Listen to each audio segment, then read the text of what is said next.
사랑하는 성도 여러분 반갑습니다. 그리고 우리 하늘소망교회 가족 여러분 반갑습니다. 우리 오늘 아침 추석 명절을 맞이했는데 추석 명절을 맞이해서 가족들과 함께 먼저 하나님 앞에 예배 드리시고 그리고 오늘 복된 명절 함께 잘 보낼 수 있었으면 좋겠습니다. 우리 이 시간에 같이 찬양 부르시면서 오늘 추석 명절 가정 예배를 시작하도록 하겠습니다.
우리 이 시간 함께 기도하시겠습니다.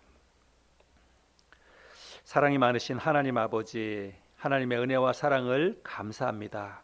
오늘 아침 추석 명절을 맞이해서 우리 가족들과 함께 먼저 하나님을 찬양하며 하나님께 예배드릴 수 있도록 인도해 주신 것을 감사합니다. 올 한 해 코로나로 인해서 비록 힘들고 어려운 그런 시간들을 보냈지만 하나님께서 오늘 이 시간까지 우리의 삶 가운데 함께해 주셔서 우리 가족 모두를 건강하게 지켜주시고 또 안전하게 지켜주신 것 감사합니다. 또한 하나님께서 비록 힘들고 어려운 환경이지만 때때로 또 귀한 물질을 허락해 주셔서 또 물질로 인해서 우리의 삶을 또 풍요롭게 또 잘 이어올 수 있도록 축복해 주신 것을 감사합니다. 정말 하나님의 도우심과 하나님의 은혜가 아니면 우리가 살아갈 수 없는 그런 환경 가운데 있음을 그 어느 때보다도 우리가 많이 경험했습니다. 하나님 아버지, 지금까지도 신실하게 우리의 삶 가운데 함께해 주신 하나님께서 올 한 해 남은 기간 동안도 또 우리의 삶 가운데 역사하여 주시고 또 우리를 도와주셔서 건강하게 또 아무 탈 없이 잘 보낼 수 있도록 인도하여 주시옵소서. 오늘 이 아침에 우리가 가족들과 함께 또 말씀을 나누며 하나님을 예배하기를 원합니다. 하나님께서 우리에게 꼭 필요한 귀한 말씀을 허락하여 주시고 또 그 말씀 붙잡고 하나님의 은혜에 감사하며 남은 올 한 해도 잘 보낼 수 있도록 축복해 주시옵소서. 이 시간 이후에 모든 시간을 주님 손에 온전히 의탁하오며 살아계신 예수 그리스도의 이름으로 기도했습니다. 아멘. 우리 시간 찬송 한 곡 더 할까요? 찬송 한 곡 더 하시고 말씀 나누도록 하겠습니다.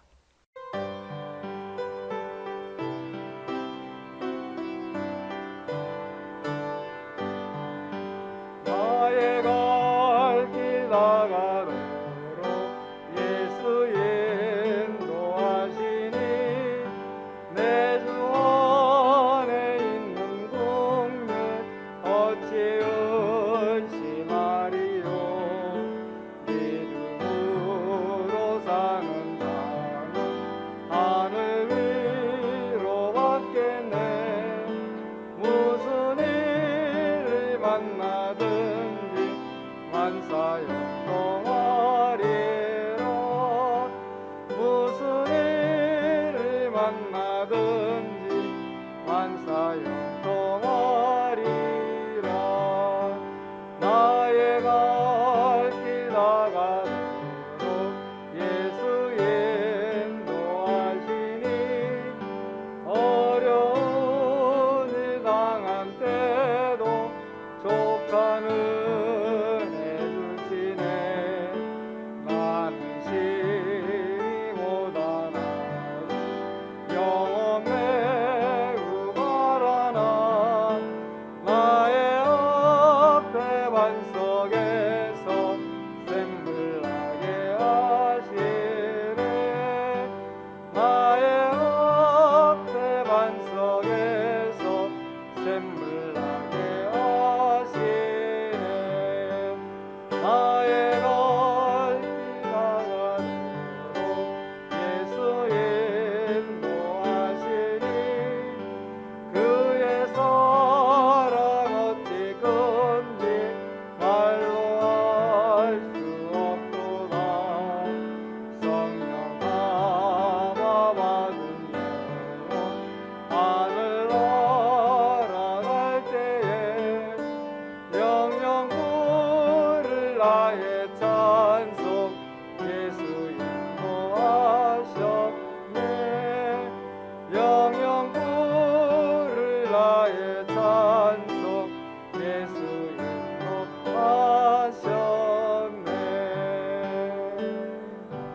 인도하셨네. 신명기 11장 13절부터 17절까지 있는 말씀입니다. 우리 저와 함께 소리를 맞춰서 우리 한 목소리로 같이 본문 말씀을 읽어보도록 하겠습니다. 같이 읽겠습니다. 시작. 내가 오늘 너희에게 명하는 내 명령을 너희가 만일 청종하고 너희의 하나님 여호와를 사랑하여 마음을 다하고 뜻을 다하여 섬기면 여호와께서 너희의 땅에 이른 비 늦은 비를 적당한 때에 내리시리니 너희가 곡식과 포도주와 기름을 얻을 것이요 또 가축을 위하여 들에 풀이 나게 하시리니 네가 먹고 배부를 것이라. 너희는 스스로 삼가라. 두렵건대 마음에 미혹하여 돌이켜 다른 신들을 섬기며 그것에게 절함으로 여호와께서 너희에게 진노하사 하늘을 닫아 비를 내리지 아니하여 내지 않게 하심으로 너희가 여호와께서 주신 아름다운 땅에서 속히 멸망할까 하노라. 아멘. 오늘은 제가 추석 명절을 맞이해서 함께 이와 연관된 말씀을 함께 좀 나눠보기를 원합니다. 여러분, 추석 명절을 하면 떠오르는 말이 있죠. 더도 말고 덜도 말고 한가위만 같아라 라고 하는 말이 있습니다. 한 해 농사를 마무리하고 가족과 또 이웃들과 함께 추수한 곡식을 가지고 떡도 만들고 술도 빚고 그렇게 해서 함께 나누는 그야말로 보름달만큼이나 풍성했던 이 명절이 추석 한가위 명절이었습니다. 근데 이제 우리 사회가 급격하게 도시화되면서 이제 그런 모습을 사실은 찾아볼 수가 없지요. 특히 작년에 이어서 올해도 코로나 때문에 명절다운 그런 분위기가 아니라고 할 수 있습니다. 근데 여러분, 작년 추석 때에 코로나 확진자가 몇 명이었는지 혹시 기억나십니까? 예, 저도 잘 기억이 안 났어요. 그래서 찾아보니까 작년 추석날 코로나 확진자 숫자가 63명이었습니다. 예, 그런데 추석 명절을 지나고 나면 100명이 넘을 것이다 이렇게 이야기하면서 굉장히 위기감이 조성이 됐고 사람들이 많이 또 이렇게 모이지 않아야 된다 이런 얘기도 많이 하고 그랬습니다. 근데 지금 그 코로나 확진자가 몇 명입니까? 2,000명을 왔다 갔다 하고 그렇습니다. 그래서 코로나 이 확진자 숫자만 생각하면 더도 말고 덜도 말고 작년 추석 때만큼만 되었으면 좋겠다 이런 생각이 들어요. 100명 이하로만 내려가면 우리는 이제 뭐 코로나 끝났다 이렇게 아마 이야기할 것 같습니다. 아무튼 백신 접종이 속도를 내고 있으니까 우리가 조금만 더 참고 기다리면 아마 추석 명절이 좀 지나고 나면 뭔가 좀 다른 대책이 나오지 않을까, 또 우리 생활이 조금 이제 달라지지 않을까 이런 기대를 갖게 됩니다. 코로나가 빨리 끝날 수 있도록 우리가 함께 더 기도를 많이 했으면 좋겠습니다. 오늘 본문 말씀은 가나안 땅 입성을 앞두고 모세가 이스라엘 백성들을 한자리에 모아놓고 선포한 말씀입니다. 한마디로 요약을 하면 가나안 땅에 들어가게 되면 하나님께서 너희들을 크게 축복해 주실 것이다 이렇게 말씀을 하고 있습니다. 오늘 본문 말씀 14절 15절인데요. 다시 한번 14절 15절 말씀을 읽어보겠습니다. 여호와께서 너희의 땅에 이른 비 늦은 비를 적당한 때에 내리시리니 너희가 곡식과 포도주와 기름을 얻을 것이요 또 가축을 위하여 들에 풀이 나게 하시리니 네가 먹고 배부를 것이라. 여러분, 이 당시에는 농경 사회이지요. 그래서 농경 사회에서 가장 중요한 것은 뭐니 해도 농사를 지을 땅입니다. 그리고 농사를 짓기에 좋은 날씨, 그리고 농사를 지을 때 필요한 가축, 땅과 날씨와 가축, 여러분 이게 농경 사회에서는 가장 중요한 생존의 필수 요소이지요. 그런데 이 세 가지는요, 당시 뭐 농경 사회뿐만이 아니라 오늘날에도 이 세 가지는 우리의 삶의 절대적인 그런 생존의 요건이라고 할 수 있습니다. 여러분, 아무리 과학 기술이 발달했다 할지라도 여러분, 사람들이 날씨를 주관할 수 있습니까? 날씨를 마음대로 주관할 수가 없습니다. 지금은 코로나 때문에 우리가 이렇게 힘들지만 앞으로는 이 이상기후가 또다시 우리의 삶에 큰 변수로 작용하게 될 것입니다. 그만큼 날씨가 중요하다고 하는 것이죠. 또 땅도 참 중요합니다. 여러분, 사막이나 시베리아 같은 그런 땅에서는 지금도 아무것도 할 게 없습니다. 그러니까 어느 땅에 사느냐, 어느 땅에 우리의 삶의 터전을 가꾸고 사느냐, 이게 굉장히 중요하다고 하는 것입니다. 그런가 하면 광우병이라든지 뭐 돼지 콜레라라고 하든지 뭐 조류 인플루엔자라고 하든지 이런 게 한번 휩쓸고 나면 여러분, 뭐 그거와 연관된 축산업자들만 타격을 받는 게 아니라 우리의 먹거리가 정말 큰 타격을 받는 것입니다. 그래서 이 가축이라고 하는 게 우리의 삶에 있어서 굉장히 또 중요한 요소라고 하는 것이지요. 그런데 하나님께서 이스라엘 백성들에게 기름진 좋은 땅을 주시고 또 곡식과 목초가 잘 자라날 수 있도록 날씨를 주관해 주셔서 사람과 가축이 모두가 다 잘 먹고 잘 살게 해주겠다, 하나님이 그렇게 약속을 하고 계십니다. 그러니까 이 이스라엘 백성들에게 이게 얼마나 큰 축복이고 얼마나 이게 감사한 말씀입니까? 이런 축복은 이스라엘 백성들이 광야 생활 40년은 물론이고 과거에 애굽에서 살 때는 전혀 경험해 보지 못했던 그런 놀라운 은혜와 축복이라고 하는 것입니다. 그런데 앞으로 이제 가나안 땅에 들어가면 하나님이 이스라엘 백성들에게 이런 축복을 주시겠다고 지금 약속을 하고 있는 것입니다. 우리가 잘 아는 것처럼 하나님은 이제 이스라엘 백성들이 건너가서 차지하게 될, 그들이 살아가게 될 땅을 하나님이 뭐라고 말씀하시냐면 젖과 꿀이 흐르는 땅이다, 이렇게 말씀을 합니다. 우리가 오늘 읽지는 않았지만 9절 말씀에 보면 그런 내용이 있는데요. 9절 말씀을 볼까요? 또 여호와께서 너희의 조상들에게 맹세하여 그들과 그들의 후손에게 주리라고 하신 땅, 곧 젖과 꿀이 흐르는 땅에서 너희의 날이 장구하리라. 그래서 실제로 이제 이스라엘 백성들이 들어가서 살게 될 이 가나안 땅은 이전부터 주로 목축을 주로 많이 하고 있었다고 합니다. 그래서 양을 많이 기르는 거예요. 그래서 여러분, 양을 많이 기르다 보니까 양의 젖이 풍성했던 지역이 이 팔레스타인 지방입니다. 그리고 또 우리 마태복음 3장 4절에 보면 이런 말씀이 있습니다. 하나님께서 침례 요한에 대해서 언급하고 있는데, 이 요한은 낙타 털 옷을 입고 허리에 가죽띠를 띠고 음식은 메뚜기와 석청이었더라. 침례 요한이 광야에서 생활하고 있는데 주로 먹었던 그의 식량, 음식이 뭐라고 얘기하냐면 메뚜기와 석청이었다라고 얘기해요. 석청은 꿀을 얘기하는 거예요. 그래서 이거를 보면 이 당시에 젖과 그리고 꿀, 이게 풍성이 그 지역에 많았다. 뭐 이런 이제 문자적으로 보면 그렇게 이해할 수도 있는데, 그러나 이런 이유 때문에 문자 그대로 그 땅을 젖과 꿀이 흐르는 땅이라고 말하는 것은 별로 타당한 해석이라고 저는 생각하지 않습니다. 왜냐하면 실제로 이 팔레스타인 이 지방은 농사를 짓기에 좋은 땅도 있었지만 그렇지 못한 광야도 굉장히 많았어요. 우리가 그 성경이나 성경 지도를 보면은 잘 알 수가 있지요. 그러면 도대체 왜 하나님이 그 가나안 땅을 젖과 꿀이 흐르는 땅이라고 그렇게 이야기했을까요? 그렇게 하나님 뭔가 이유가 있으니까 그런 말씀을 하셨을 텐데, 그 해답이 오늘 본문 말씀 10절부터 12절에 나와 있습니다. 또 10절부터 12절의 말씀을 읽어보겠습니다. 네가 들어가 차지하려는 땅은 네가 나온 애굽 땅과 같지 아니하니 거기에서는 너희가 파종한 후에 발로 물대기를 채소밭에 댐과 같이 하였거니와 너희가 건너가서 차지할 땅은 산과 골짜기가 있어서 하늘에서 내리는 비를 흡수하는 땅이요 네 하나님 여호와께서 돌보아 주시는 땅이라. 연초부터 연말까지 네 하나님 여호와의 눈이 항상 그 위에 있느니라.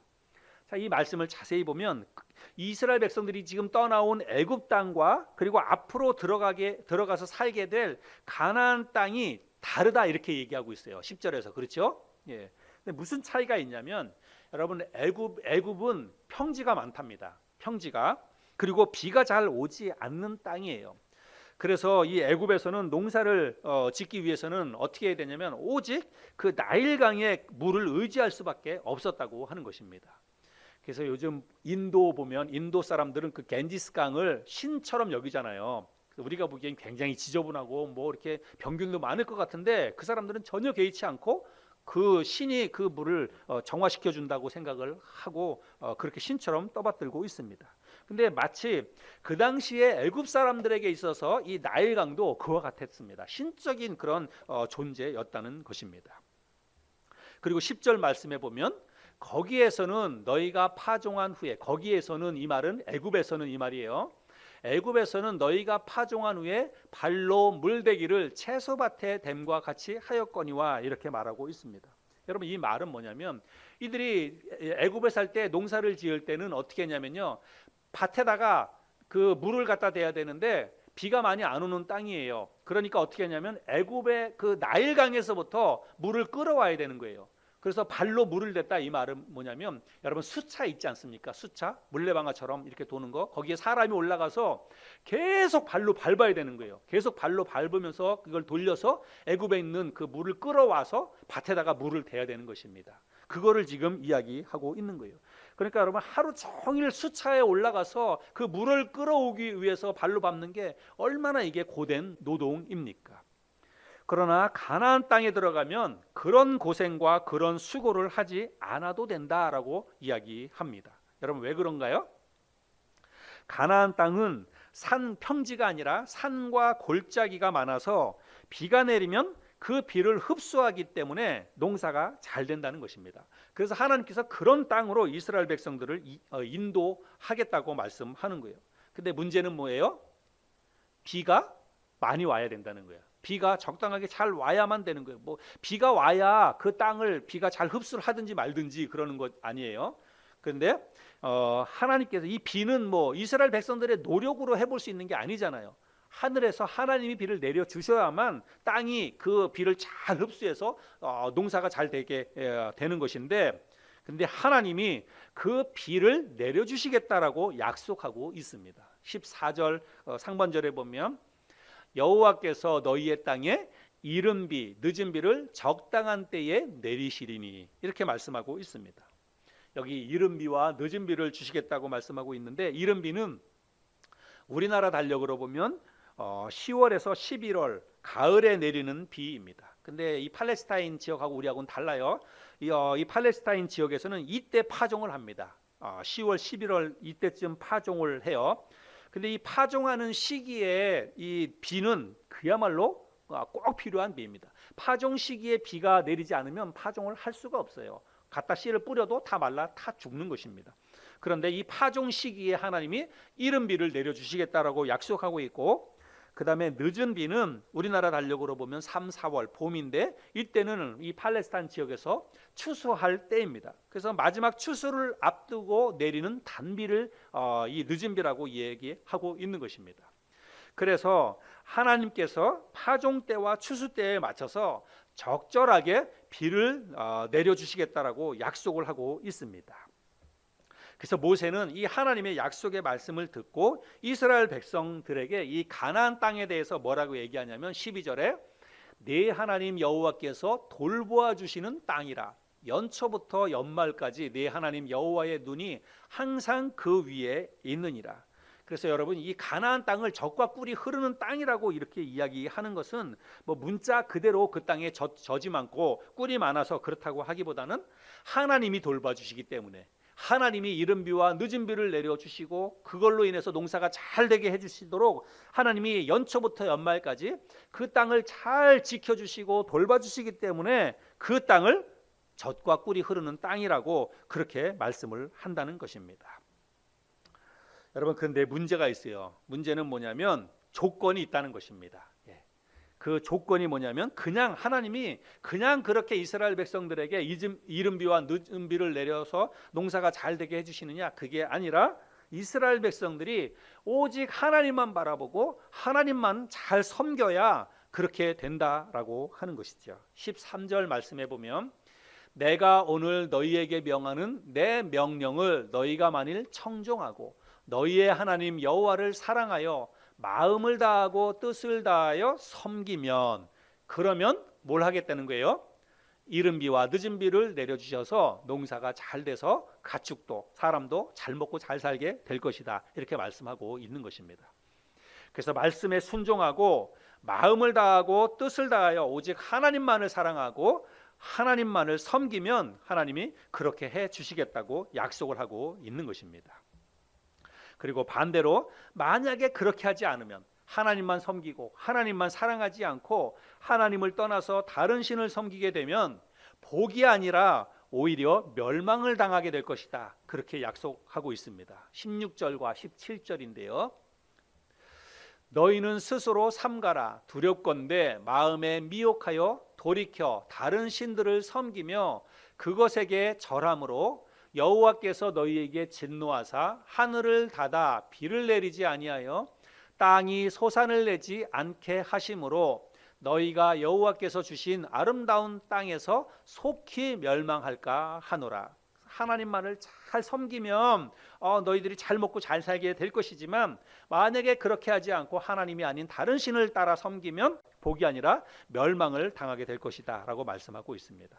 그러면서 하나님은 이스라엘 백성들에게 내가 이제 너희 앞에 두 가지를 주겠다, 둘 중에 하나를 선택하라는 것입니다. 하나는 복이고 하나는 저주예요.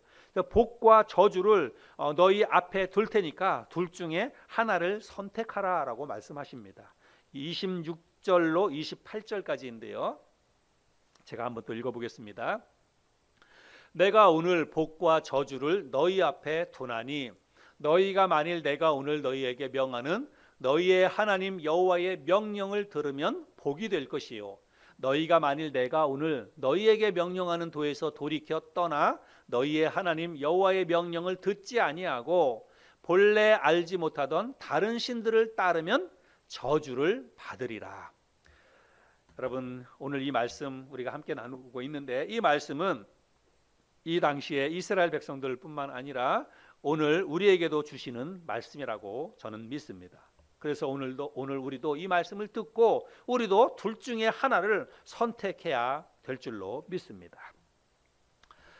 우리가 흔히 여러분 성경에서 애굽은 이 세상을 이야기하고 가나안 땅은 하나님이 주신 약속의 땅이라고 우리가 그렇게 이해를 하지요. 근데 오늘 이 본문 말씀을 자세히 우리가 살펴보면 그렇게 이야기하는 것을 우리가 정확하게 이해할 수 있습니다. 우리가 앞서도 읽어봤는데 10절 상반절에 보면 내가 들어가 차지하려는 땅은 네가 나온 애굽 땅과 같지 아니하니 이렇게 이야기하고 있습니다. 그래서 가나안 땅과 애굽 땅이 다르다라고 이야기하고 있어요. 그리고 그 다음에 이어지는 10절 하반절에 보면 거기에서는 너희가 파종한 후에 발로 물대기를 채소밭에 댐과 같이 하였거니와 앞에 제가 설명을 드렸지 않습니까? 이 발로 물을 대야만 농사를 지을 수 있는 땅이 바로 애굽 땅입니다. 그러면 여러분 농사를 누구 힘으로 짓는다는 거예요? 자기 힘으로 짓는다는 것입니다. 사람의 힘, 사람의 노력으로 살아가는 땅이 바로 애굽이에요. 그래서 애굽을 이 세상으로 비유를 하는 것입니다. 거기에 비해서 가나안 땅은 어떤 곳이냐면 11절 12절 말씀을 다시 읽어봅니다. 너희가 건너가서 차지할 땅은 산과 골짜기가 있어서 하늘에서 내리는 비를 흡수하는 땅이요 네 하나님 여호와께서 돌보아 주시는 땅이라. 연초부터 연말까지 네 하나님 여호와의 눈이 항상 그 위에 있느니라. 이 가나안 땅은요 평지가 아닙니다. 그 산과 골짜기가 있어가지고 어디서 물을 끌어와서 그 물을 가지고 농사를 지을 수 있는 땅이 아니에요. 오직 하늘에서 내리는 비만 의지해야만 되는 땅이 바로 그 가나안 땅이라고 하는 것입니다. 그래서 하늘에서 내리는 비를 흡수하는 그 땅이 바로 가나안 땅이고 하나님이 돌봐주시는 땅이 바로 가나안 땅입니다. 그래서 가나안 땅을 바로 약속의 땅이라고 그렇게 말씀하고 있는 것이죠. 자, 여러분 제가 질문할게요. 우리 예수 믿는 사람들은 그럼 지금 애굽과 가나안 땅 이 두 땅 중에서 우리 예수 믿는 하나님의 백성들이 지금 위치하고 있는 땅은 애굽입니까? 가나안입니까? 저와 여러분들이 지금 있는 땅은 어디예요? 우린 이미 가나안 땅에 들어와 있는 사람들입니다. 우리가 하나님을 아버지로 믿고 받아들였기 때문에 이미 우리는 가나안 땅에 들어와 있는 것입니다. 그러면 여러분 우리가 살고 있는 땅이 애굽이 아니라 가나안이라고 한다면 우리의 삶의 방식은 어떠해야 된다는 것입니까? 애굽의 방식이 아니라 가나안 땅의 삶의 방식이 되어야 한다는 사실이지요. 가나안 땅의 삶의 방식은 철저하게 사람의 노력, 사람의 힘으로 살아가는 그런 삶의 방식이 아니라 오직 하나님만, 하늘만 바라보는 그런 삶의 방식이 바로 가나안 땅의 삶의 방식이라고 하는 것입니다. 하나님이 이른 비와 늦은 비를 주셔서 그 비가 온 대지를 촉촉히 적시고 그래서 온갖 곡식과 채소가 풍성해지는 것을 믿는 땅, 믿는 장소, 그것이 바로 가나안이라고 하는 것입니다. 여러분 우리는 이미 그런 가나안 땅에 들어와 있습니다. 그래서 우리는 내 힘과 내 노력이 아니라 오직 하나님만 바라보고 하나님이 우리의 삶을 축복해 주시고 하나님이 내 삶을 다스려 주신다. 그래야만 내가 살아갈 수 있다. 이것을 믿고 살아가는 사람들이 바로 우리 그리스도인이라고 하는 사실이죠. 우리가 비록 농경사회에 지금 살고 있지 않지만 여러분 농사뿐만이 아니라 우리의 모든 삶을 주관하시고 다스리시고 축복해 주시는 분이 바로 하나님이시라는 사실을 저와 여러분들이 오늘 이 아침에 다시 한번 마음속에 되새길 수 있기를 바랍니다. 하나님이 날마다 우리에게 일용할 양식을 주시고 또 삶을 이뤄갈 수 있는 건강도 주시고 재물도 주시고 또 이 세상을 살아가는 자유와 안녕과 하나님께서 우리에게 평화도 주신다. 그것을 우리가 믿고 하나님만을 바라보며 하나님을 의지하며 살아가야 한다는 사실이지요. 우리가 지난 2년 동안 코로나를 겪으면서 우리가 이런 사실을 그 어느 때보다도 절감하지 않았을까 이런 생각을 해보게 됩니다. 여러분, 처음 코로나가 터졌을 때 많은 전문가들이 했던 말이 있습니다. 그 말은 뭐냐면 앞으로 이 세상은 코로나 전과 코로나 후로 나뉘어지게 될 것입니다. 이런 말을 했어요. 그때는 사람들이 그게 무슨 의미인지 잘 이해하지 못했습니다. 그런데 우리가 지나고 보니까 진짜로 이게 현실로 우리의 삶에 다가왔습니다. 사회, 문화, 정치, 경제, 의료 이 모든 것이 다 코로나 전과 코로나 후로 사실은 달라지게 되었다는 것입니다. 그동안은 우리가 인간의 힘과 노력 또 인간의 능력 이런 것들로 엄청난 것들을 우리가 이루고 왔습니다. 사회, 문화, 정치, 경제, 스포츠 모든 것들을 다 사람의 노력으로 사람의 힘으로 이뤘다고 해도 과언이 아닐 것입니다. 사람들이 그런 생각 속에서 살아왔다는 것입니다. 그런데 우리가 코로나를 딱 겪으면서 한순간에 이런 모든 것들이 다 제동이 걸렸어요. 모든 게 다 올스톱 되어 버렸습니다. 여러분, 그것도 뭐 때문에요? 이 작은 비말, 침방울 그것 때문에 이 전 세계 모든 것이 다 올스톱되고 말았다는 것입니다. 그래서 사실은 가만히 생각해 보면 이게 얼마나 황당한 일입니까? 그렇죠? 지금 우리 사람들이 이루어 놓은 이 세상의 과학기술 발달 이런 거 생각해 보면 이 침방울 이런 것 때문에 이 모든 것들이 다 스톱이 돼서 우리가 꼼짝없이 갇혀 있는 그런 신세가 됐다는 게 이게 가만히 생각해 보면 너무나 어처구니 없고 황당한 일이 아닐 수가 없습니다. 그런데 여러분, 이런 사실을 통해서 우리가 깨닫는 것은 뭐냐면 우리 인간의 힘과 인간의 능력으로 이 세상을 우리가 살아간다고요? 우리가 지금까지도 이 모든 것들을 우리의 힘과 능력으로 이루어 왔다고요? 아니요, 전혀 그렇지 않다라고 하는 것을 우리가 이 코로나를 통해서 확실하게 깨닫게 될 수 있습니다. 그래서 우리 정말 세상 사람들은 그렇게 생각하지 않는다 할지라도 이 코로나를 겪으면서 우리 교회와 우리 그리스도인만이라도 이러한 사실을 영적인 눈을 가지고 이 세상을 바라볼 수 있어야 한다, 그렇게 생각을 합니다. 세상은 우리의 힘과 우리의 노력으로 되는 게 아니다라고 하는 거, 여러분 우리가 철저하게 이 코로나를 통해서 이것을 배울 수 있어야 된다고 믿습니다. 그래서 우리의 삶도 우리의 인생도 우리 손에 달려있는 것이 아니라 창조주요 지금도 이 세상을 주관하시는 하나님 손에 달려있다, 우리가 그렇게 믿고 오직 하나님만 의지하고 하나님만 바라보고 살아갈 수 있는 저와 여러분이 되어야 될 줄로 믿습니다. 우리의 가정의 평안과 행복도, 우리 교회의 부흥과 성장도, 우리 나라의 안전과 평화도 다 어디에 달려 있어요? 하나님 손에 달려 있는 것입니다. 우리의 손으로 뭔가 이루고 지키고 그것을 갖고 나가고 여러분 한순간에 다 끝날 수 있다는 것을 우리가 기억해야 합니다. 그래서 하나님이 이 땅을 돌보시고 우리에게 이른 비와 늦은 비를 내려주지 않으면 우리는 한순간도 살아갈 수 없다. 또 우리가 이룬 모든 것들이 한순간에 다 무너질 수 있다라고 하는 것을 철저하게 마음속에 잘 새길 수 있는 우리가 되었으면 좋겠습니다. 오늘 그래서 우리가 이 아침에 살펴본 말씀처럼 우리가 오직 하나님만 바라보고 하나님만 사랑하며 오직 하나님만 섬기겠노라고 고백하는 그런 저와 여러분들이 되어야 될 줄로 믿습니다. 그럴 때 언제 하나님이 이른 비와 늦은 비를 내려주신다고요? 우리가 오직 하나님만 바라보고 하나님만 사랑하고 하나님만 섬길 때 하나님이 이른 비와 늦은 비를 내려주신다고 약속하고 있습니다. 그래서 우리가 오늘 아침에 이 나누는 말씀처럼 진짜 정말 하나님만을 바라보고 하나님만을 사랑하고 그렇게 하나님만을 섬겨야 되겠구나, 그렇게 결단해야 한다는 것입니다. 그런데 여러분, 우리 그리스도인들에게, 예수 믿는 사람들에게 오직 하나님만 사랑해야 합니다. 오직 하나님만 섬겨야 됩니다. 다른 신 섬기면 안 되고 오직 하나님만 바라보고 하나님만 섬겨야 됩니다. 이렇게 이야기하면 사람들이 그거 당연한 거 아니에요? 예수 믿고 신앙생활 하는 사람 중에 그거 모르는 사람이 어디 있습니까? 우리가 하나님만 섬기지 그럼 우리가 다른 신도 섬깁니까? 아마 이렇게 이야기하는 사람이 있을지 모릅니다. 그런데 여러분, 정말 그럴까요? 정말 우리가 하나님만 섬기고 있고 정말 하나님만 사랑하고 있는 것일까요? 주님은 마태복음 6장 24절에서 이렇게 이야기합니다. 우리 같이 한번 읽어볼까요? 시작. 한 사람이 두 주인을 섬기지 못할 것이니 혹 이를 미워하고 저를 사랑하거나 혹 이를 중히 여기고 저를 경히 여김이라. 너희가 하나님과 재물을 겸하여 섬기지 못하느니라.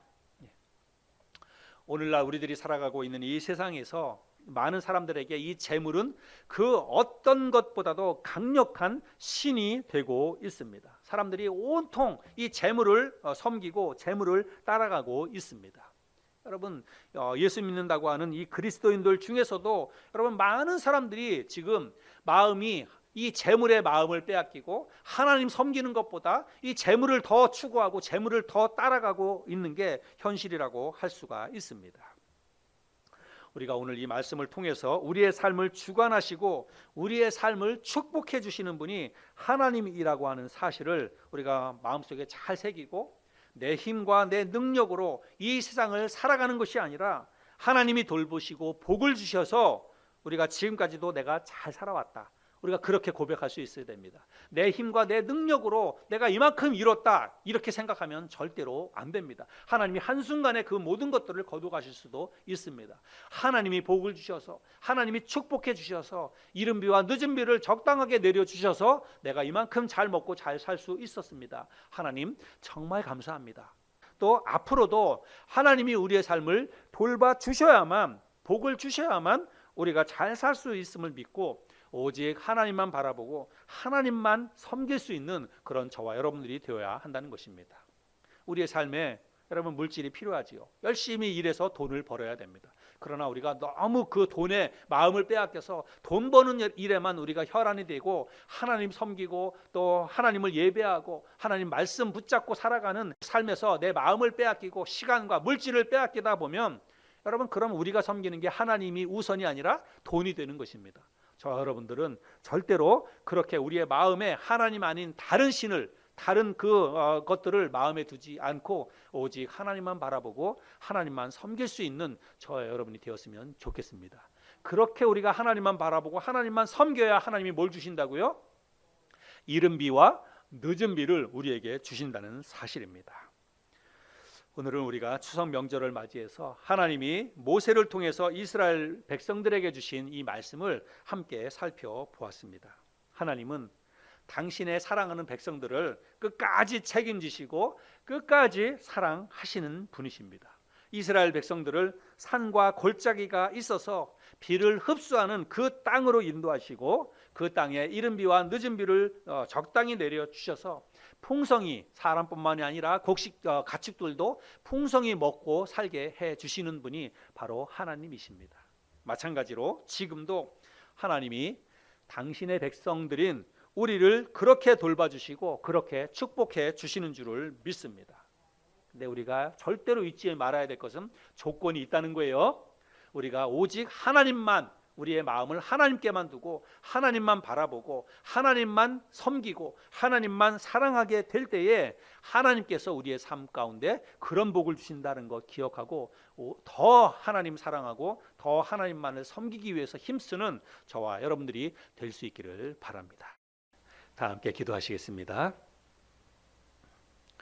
살아계신 하나님 아버지, 오늘 추석 명절 이 아침에 참 우리에게 귀한 말씀을 허락해 주셔서 또 말씀을 통해서 우리의 삶을 주관하시고 우리의 삶을 축복해 주시는 분이 하나님이시라는 사실을 다시 한번 깨닫게 해주신 것 감사합니다. 하나님께서 우리의 삶에 이른 비와 늦은 비를 내려주지 아니하시면 우리가 살아갈 수 없는 연약한 사람들인 것을 다시 한번 깨닫게 됩니다. 지금까지도 신실하게 하나님께서 우리에게 참 일용할 양식을 주시고 건강과 또 안전과 또 평안을 주셔서 올 한 해를 잘 지내올 수 있었음을 감사를 드립니다. 하나님 아버지, 또 앞으로 살아가는 모든 날들 속에서도 우리 사랑하는 가족들 모두를 건강하게 지켜주시고 무엇보다도 우리가 어느 곳에 있든지 하나님만 바라보며 또 또 하나님만 사랑하고 하나님만 섬길 수 있는 그런 믿음의 가족들이 다 될 수 있도록 하나님 축복해 주시옵소서. 그리하여서 하나님이 우리에게 허락하시는 이른비와 늦은비로 인해서 우리의 삶이 더욱더 풍성한 그런 삶을 우리가 누릴 수 있도록 우리의 삶을 축복해 주시옵소서. 우리 가족 모두를 다시 한번 하나님 손에 의탁합니다. 코로나가 다 종식될 때까지 하나님께서 우리 가족들 모두를 한 사람 한 사람 건강 지켜주시고 안전도 지켜주시옵소서. 또 하시는 생업들도 잘 될 수 있도록 하나님 축복해 주셔서 풍성한 은혜가 우리 참 믿음의 가족들 모두에게 넘칠 수 있도록 인도하여 주시옵소서. 오늘 귀한 예배 허락하신 하나님 앞에 감사드리며 사랑이 많으신 예수 그리스도의 이름으로 기도했습니다. 아멘. 자, 여러분 남은 명절 가족들과 함께 즐겁고 행복한 그런 추석 명절 잘 보내시기를 바랍니다. 주님의 은혜와 평안이 여러분의 삶 가운데 가득하기를 다시 한번 축복합니다. 감사합니다.